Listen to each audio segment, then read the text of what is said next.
So, we also had a matchup with the number 7 and 8 pick with Jarez Volker, I hope I said it right, and Bilal Koulibaly, who were traded for each other, which is cool. And the Pacers were one of my favorite teams to watch last year with Tyrese Haliburton, and man, he is special. And he got that 260 million extension. So, yeah. And the Wizards with Jordan Poole are now my honorary East team. So, this was awesome to see. Anywho, let's get into this and the many faces we will see on these NBA rosters next year. Jarez Volker, the number 7 pick, was awesome. He did not shoot the ball well. He was like 3 of 13 or something like that. He was forcing it on the jumpers, but otherwise he had great energy, knack for the ball, had 13 rebounds, 5 assists with some really neat passes out of the pick and roll, and he had 3 steals and 3 blocks. Hopefully he doesn't overchase the blocks, but I think he did really well defensively, and that's what the Pacers need him for. He can shoot the ball. The shot did not fall, and I think the form is solid. Sorry for the birds, by the way, but hey, man, what can you do? He will be good enough. Just feels like a really fundamental guy who will be great defensively. God damn, man, why the birds going so loud? Huh. But yeah.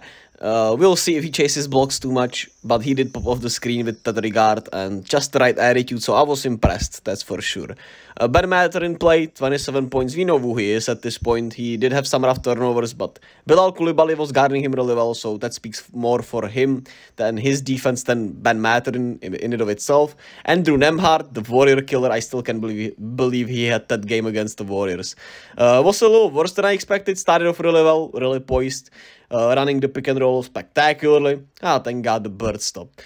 He did show some solid shot making and shot selection. Some of his passing was rough. He was overforcing. He had like 8 turnovers, I'm pretty sure. Nonetheless, really good defensively. We know what he can do overall with the NBA guys. So, not too concerned, of course. And it's Summer League, man. It's not to be taken too seriously, man. It's just some more fun with the NBA here. The same goes for Isaiah Jackson, who, even though he was fouling a ton, he was dominating. He had like 21 and 14 with 3 blocks. Sensational night, finishing around the rim fluently, great defensively. So shout out to him. And Isaiah Wong, who was also a pick for the Pacers this year, got a shot. Got to the line at least, but was a little rough around the edges. But I like the mentality, so hope he shows out in this next few games in the Summer League, where he gets hopefully a little more chances. And for the Wizards, you of course had Bilal Koulibaly, who we know is a defensive demon, even though without Wemby it's going to be a little rougher. And of course, he had a really bad first half offensively, where you were barely seeing him. But he also did some good things, of course. He was great defensively, I thought. And he had a solid 4th quarter. Swung for the upside, and hey, I can see his shot getting much better with the development.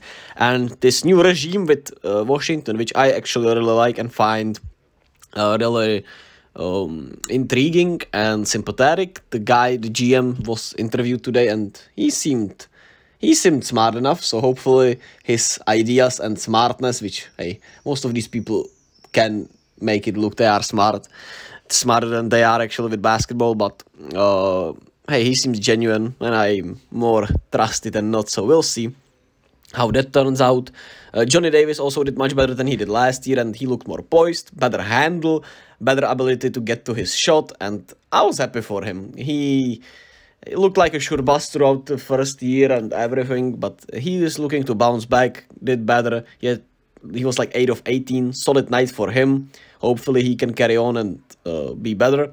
Warriors guys, Ryan Rollins and Patrick Baldwin Jr. played. PBJ showed out that jumper as long as he is healthy, man. As long as Patrick Baldwin Jr. is healthy, he is going to be a really good stretch pick in this league. But the health is an issue. A genuine issue, because he has not been able to stay healthy throughout his career. So we'll have to wait and see on that.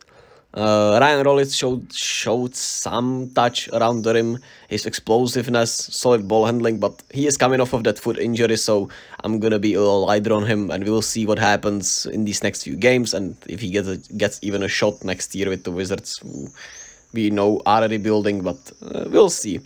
Vukcevic did show some good touch. He is apparently a shooter, so we'll see how that goes. I was not impressed tonight. I'm excited to watch more. And yeah, let me know what you thought. Sorry about this video. It was a little rushed, a little over eager, but I just wanted to get it out there before these next batches of game.